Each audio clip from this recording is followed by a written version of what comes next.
warahmatullahi wabarakatuh. Kenalkan, nama saya Bidan Lydia Rusinta, sarjana sains terapan Magister Kebidanan, dosen Prodi Pendidikan Profesi Bidan Poltekkes Kemenkes Kalimantan Timur.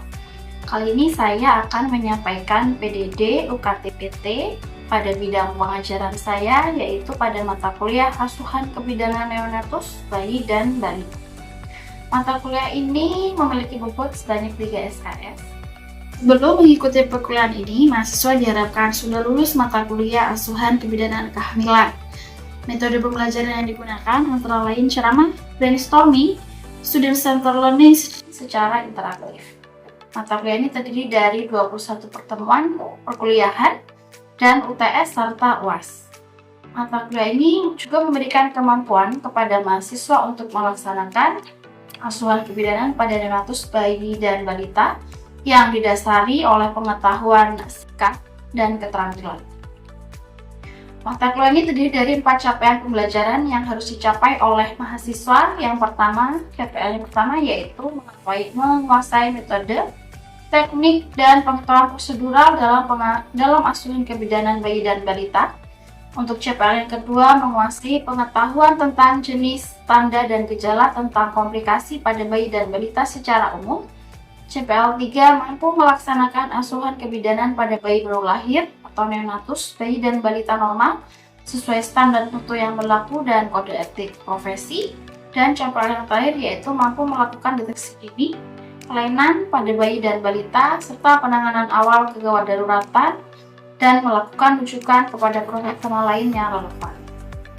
Hari ini saya akan masuk pada pertemuan kelima dengan pokok bahasan tentang kebutuhan dasar asuhan neonatus bayi balita berupa imunisasi dasar dan imunisasi ulang dengan pembobotan nilai pada mata kuliah yaitu teori 40% yang terdiri dari UTS 30%, tugas 20%, dan UAS 50%, serta praktikum 60%.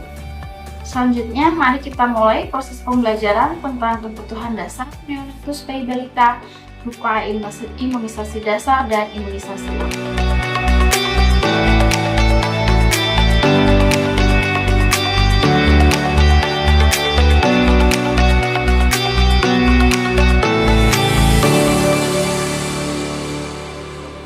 Assalamualaikum warahmatullahi wabarakatuh. Waalaikumsalam warahmatullahi wabarakatuh. Selamat pagi adik-adik semua. Pagi, Bu. Apa kabarnya hari ini? Sehat semua ya? Sehat. Oke, ada yang tidak masuk? Ada, Ibu. Berapa anak? Ada 5 orang, Ibu. 5 orang. Keterangannya? Keterangannya izin, sakit, sama tidak ada keterangan. Oke, jadi ada 5 orang yang tidak bisa mengikuti perkuliahan kita pada hari ini ya. Baik, sebelum kita mulai perkuliahan hari ini, silakan ketua kelas untuk memimpin berdoa. Guru siap mulai pembelajaran pada pagi hari ini. Marilah kita berdoa. Berdoa dimulai.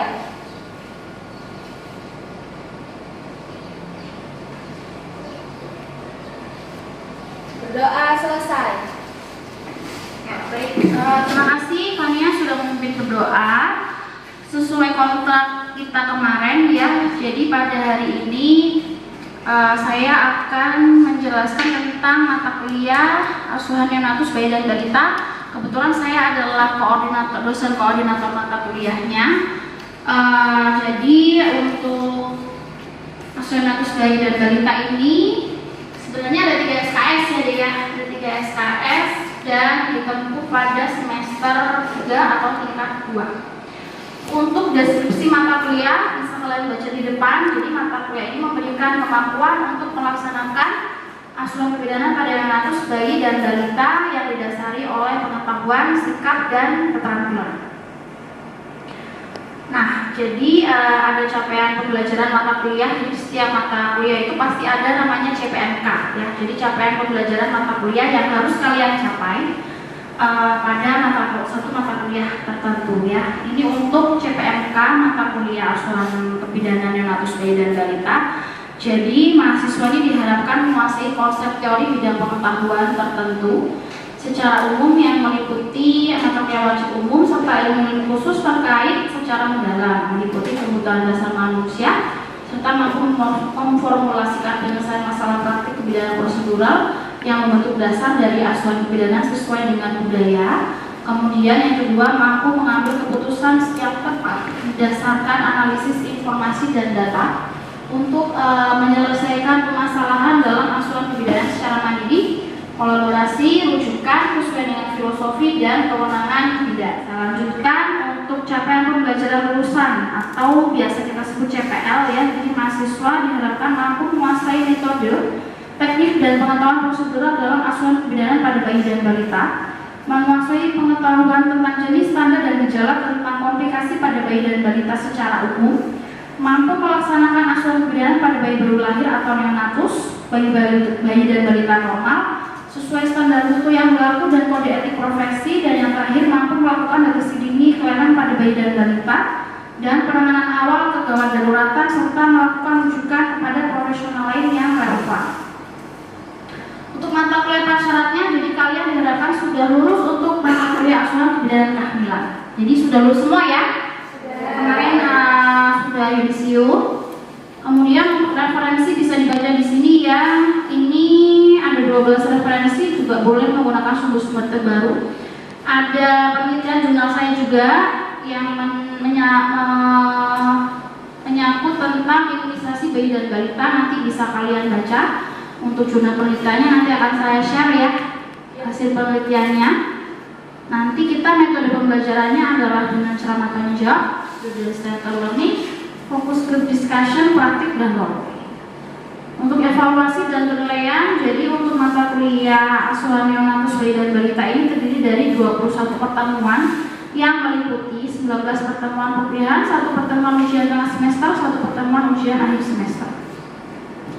Untuk bobot penilaian mata kuliah 40% teori ini terdiri dari UTS 30%, UAS 50%, tugas 20%. Kemudian untuk praktek ini persentasenya 60% yang meliputi lab skill sebanyak 30%, PBL atau praktik belajar lapangan 50% serta UAS praktek sebesar 20%. Jadi untuk pada hari ini kita akan belajar tentang imunisasi dasar lengkap pada bayi dan balita. Ada berapa imunisasi dasar yang kalian tahu? Gak apa-apa, sebutkan aja yang kalian tahu, kalau nggak apa-apa. Polio, terus campak, terus rotavirus, terus BCG, kemudian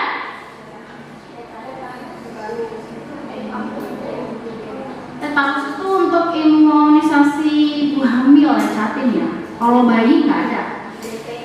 DPT, lagi hepatitis, satu lagi rubella. Banyak ya imunisasi dasar pada bayi dan balita ini, banyak sekali.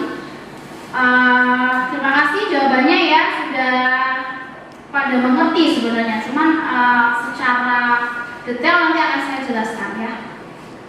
Nah, jadi kita harus tahu dulu apa definisi imunisasi. Jadi imunisasi itu adalah suatu upaya untuk menimbulkan atau meningkatkan kekebalan seseorang secara aktif terhadap suatu penyakit sehingga bila suatu saat terpajan atau terpapar dengan penyakit tersebut tidak akan sakit atau hanya mengalami sakit ringan atau gejala ringan ya. Kemudian sistem imun tubuh memiliki kemampuan sel memori dengan memberikan antigen akan dapat merangsang tubuh untuk membentuk antibodi yang akan diterima oleh sistem imun tubuh sebagai suatu bentuk pengalaman, dan nantinya akan membuat sistem imun tubuh membentuk antibodi ketika tubuh terpapar antigen yang sama. Ada yang bertanya sampai di sini atau kita lanjut? Lanjut ya. Nah, ini ada beberapa klasifikasi imunitas ya. Imunitas ini ada imunitas bawaan dan imunitas yang didapat. Untuk imunitas yang didapat, ini ada imunitas alami dan imunitas buatan. Contoh imunitas aktif alami, ini yang timbul dari antibodi tubuh kita yang muncul setelah terpapar suatu penyakit. Ya, misalkan kamu pernah sakit cacar, ya kan? Kamu pernah sakit cacar, otomatis akan ada antibodi yang timbul di tubuhmu sehingga kamu tidak akan sakit cacar lagi, ya kan? Kalau sudah sakit cacar satu kali tidak akan kena lagi gitu ya. Jadi ada yang bilang minimal dalam seumur hidup harus pernah sakit cacar satu kali, ya, entah kenanya di waktu kecil atau waktu dewasa. Ada yang baru kena cacar waktu dewasa? Sudah pada kena waktu kecil? Ya. Jadi biasanya kalau kecilnya belum pernah kena cacar, ada kemungkinan atau resiko untuk terpapar cacar air pada saat sudah besar. Ya, meringkas secara singkat aja. Jadi tujuannya sebenarnya untuk mencegah terjadinya penyakit ya. Jadi bukan berarti kalau kita imunisasi kita pasti nggak sakit penyakit itu, enggak. Tapi kalau kita imunisasi, minimal kalau kita terpapar itu gejalanya tidak berat, ya, tidak sampai ke kematian. Misalkan kayak kita vaksin COVID ya kemarin. Apakah menjamin kalau kita nggak bakal kena COVID? Nggak menjamin. Tapi kalau kita terpapar, gejalanya pun tidak akan separah yang lain yang tidak vaksin atau imunisasi ya. Ya saya kemarin, saya sudah vaksin COVID, tapi saya tetap kena. Tapi nggak parah gitu. Jadi saya nggak sampai hilang respon bau ya. Kan kadang-kadang kemarin COVID ada yang sampai nggak bisa bau apa-apa tuh.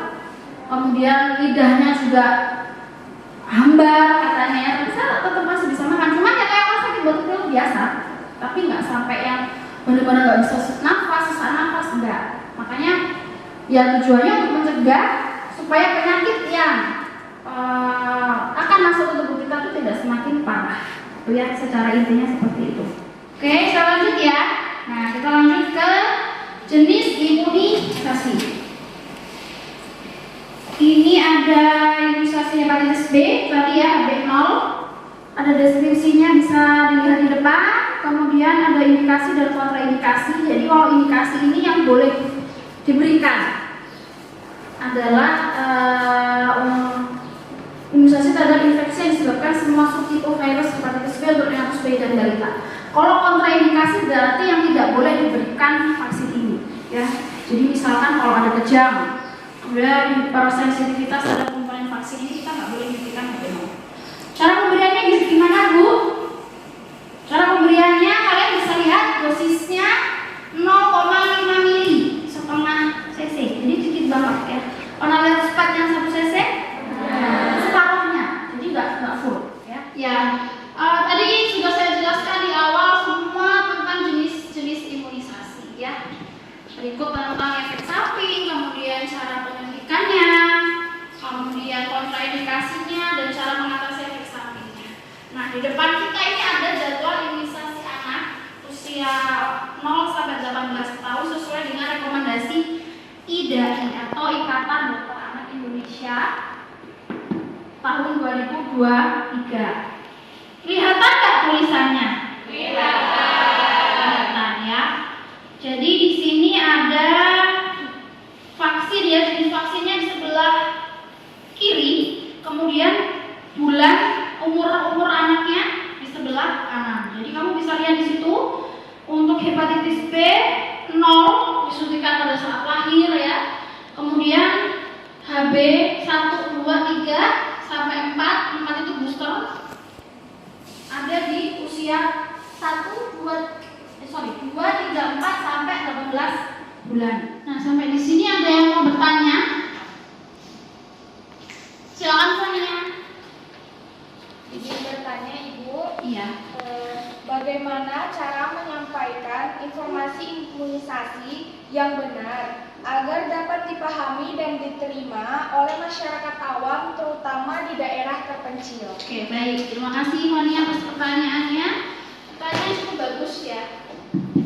Jadi kita untuk kadang-kadang kalau daerah terpencil atau daerah yang mungkin orang awam yang nggak paham apa itu imunisasi, kita bisa melakukan pendekatan. Pendekatannya dengan bagaimana, Bu? Tokoh masyarakat, ya. Sebagai bidan kita bisa melakukan pendekatan pada tokoh masyarakat atau TOMA. Kemudian dengan kader, kalau ada posyandu di situ. Jadi kita bisa transfer edukasi sehingga warga-warga itu apa ya, karena yang berbicara adalah tokoh masyarakat, kemudian kader, lebih percaya gitu ya daripada mungkin sama bidan yang baru di situ. Jadi bisa kita lakukan edukasi dengan kepada tokoh masyarakat, kepada kader posyandu yang aktif di tempat tersebut. Kemudian juga bisa menggunakan, kita melakukan KIE atau Penkes ya di puskesmas misalkan, tapi dengan menggunakan bahasa awam.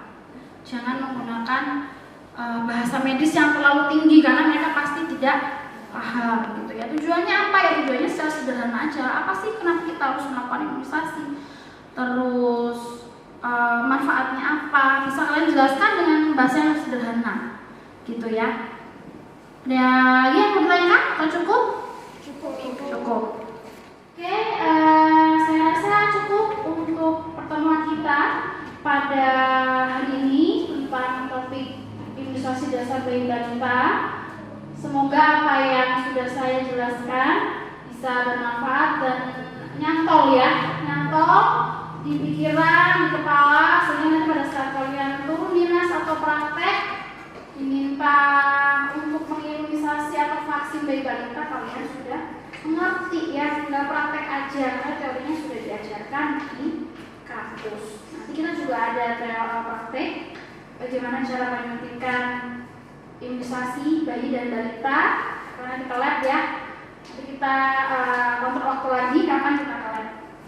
Ada yang kita lagi atau sudah cukup? Cukup ya. Saya mohon maaf jika ada kekurangan. Terima kasih. Wassalamualaikum warahmatullahi wabarakatuh. Waalaikumsalam warahmatullahi wabarakatuh. Assalamualaikum warahmatullahi wabarakatuh. Waalaikumsalam warahmatullahi wabarakatuh. Selamat siang adik-adik semuanya. Siang, Ibu. Sesuai kontrak kita tadi bahwa kita saya akan mengajarkan cara pemberian imunisasi BCG pada bayi ya. Sebelum kita mulai, saya jelaskan dulu untuk kenalan alatnya. Di sini ada bengkok ya, kemudian ada spet ukuran 1 cc, kemudian ada alcohol swab, ada instrumen nanti yang berisi handscoon, kemudian di sini ada ampul untuk vaksin BCG-nya yang kita gunakan ya. Sebelum saya jelaskan, ada yang tentang alat atau sudah cukup jelas? Sudah cukup jelas, Ibu. Cukup jelas ya. Oke. Jadi yang pertama pada saat kita akan memberikan imunisasi BCG, kita siapkan dulu alatnya ya. Kita buka dulu untuk spetnya.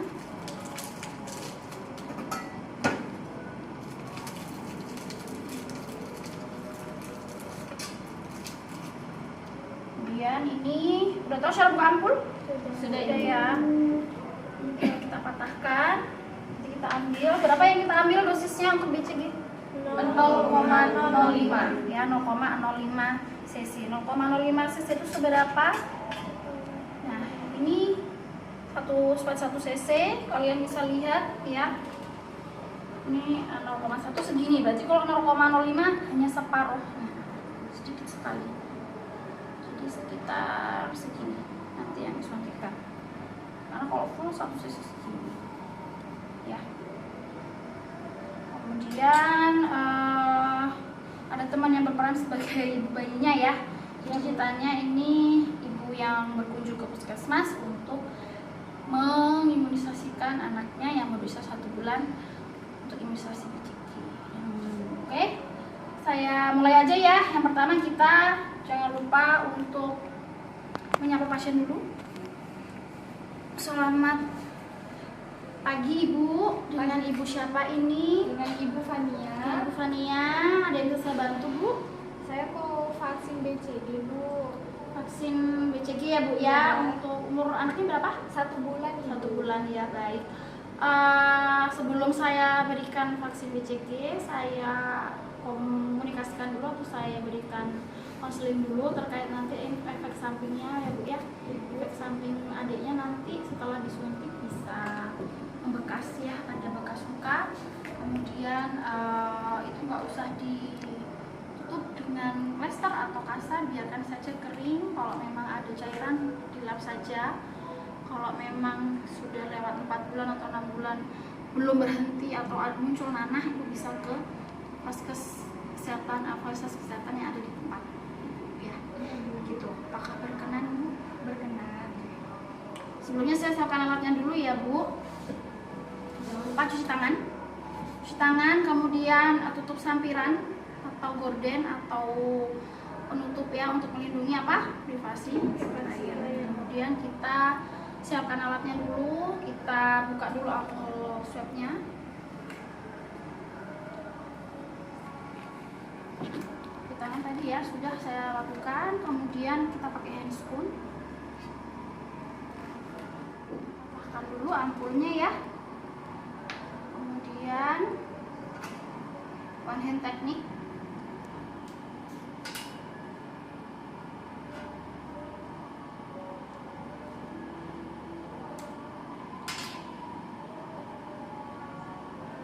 Kita ambil 0,005 ya, jadi segini.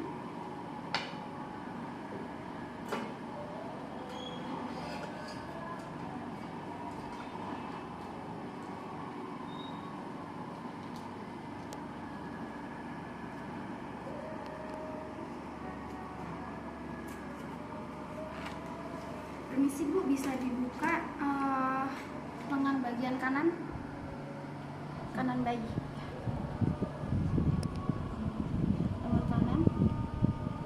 Oke, Dek, pinjam lengannya dulu ya, saya suntikan ya untuk vaksinnya. Permisi ya Dek ya, Bu dipegang ya anaknya ya, tangannya ya. Cara penyuntikannya ya dengan intrakutan, sudutnya 10-15 derajat, intrakutan berarti di bawah kulit. Kemudian kita swab dulu ya, kita desinfeksi dulu. Permisi ya Dek ya, sambil di inspirasi dulu, kemudian kita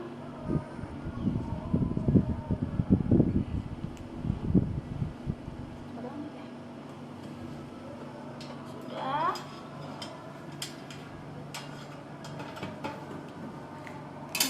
Ini semua sampahnya kita buang di mangkok. Nah, adiknya sudah disuntik vaksin BCG ya Bu ya.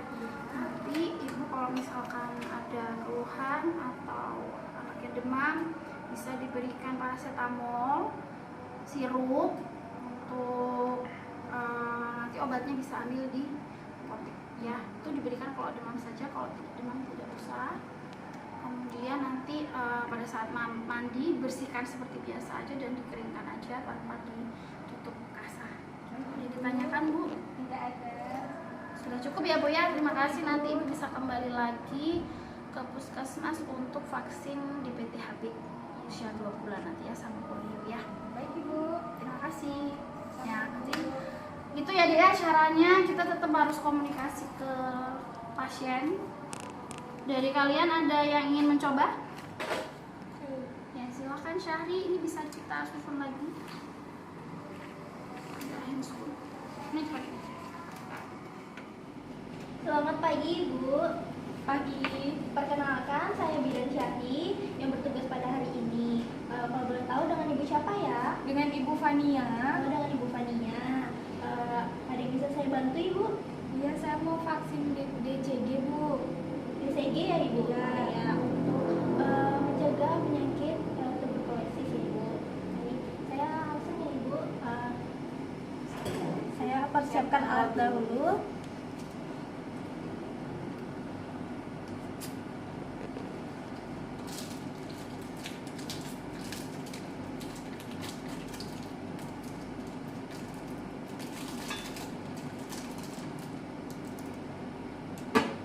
Cuci tangan. Setelah mempersiapkan alat, mencuci tangan terlebih dahulu dengan 6 langkah. Setelah itu menggunakan handscoon. Setelah itu menggunakan squid ukuran 1 cc. Yang lalu kita membuka ampulnya terlebih dahulu, patahkan ampulnya. Lalu dengan one hand technique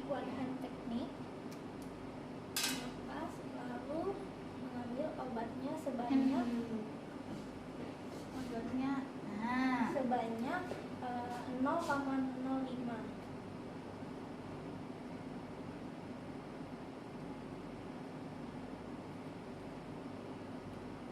Coba diambil obatnya, tutup kembali.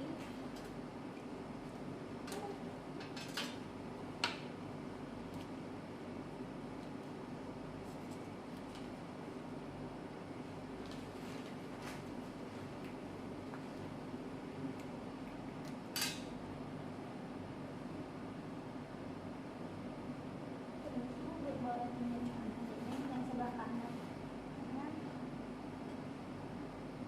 Lakukan penyuntikan. Kita Sambil duduk aja. penyuntikan, pertama kita sterilisasi dulu dengan menggunakan alcohol swab. Lalu kita suntikan dengan intraglottal dengan sudut 10 sampai 15 derajat. Seperti ini. Isi ya, Dek. Ini ada diaspirasi terlebih dahulu, lalu Sampai ada gelembung ya. ada gelembung. Lalu tarik secara perlahan dan ditutup dengan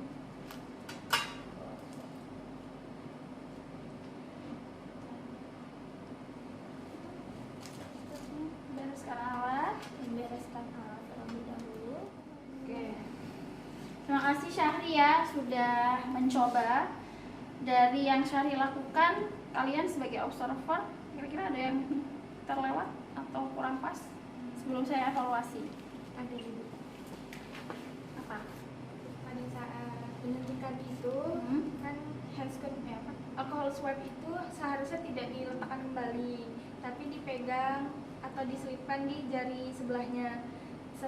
Pada saat mau mencabut sputnya itu alkohol swabnya langsung ditaruh di sini ibu. Itu sih dari saya. Pertanyaan yang lain?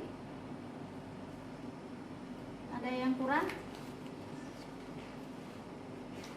Atau sama dengan Fania? Sama dengan kami. Sama dengan Fania. Oke, tepuk tangan dulu. Ya, tadi mungkin koreksi dari saya sedikit. Tanya kesediaan ibu. Iya ibu. Ya. Saya sebelum saya suntikan, saya jelaskan dulu ya Bu, ini nanti efek sampingnya seperti ini. Apakah ibu berkenan atau ibu bersedia? Baru kamu melakukan tindakan ya, ditanya dulu kesediaannya ibu, persetujuan dari orang tuanya. Tuh. Terus tadi juga ya alkohol swabnya harusnya diletakkan di pegang ya, teman pegang di tangan kiri, kemudian tangan kanan lakukan penyuntikan.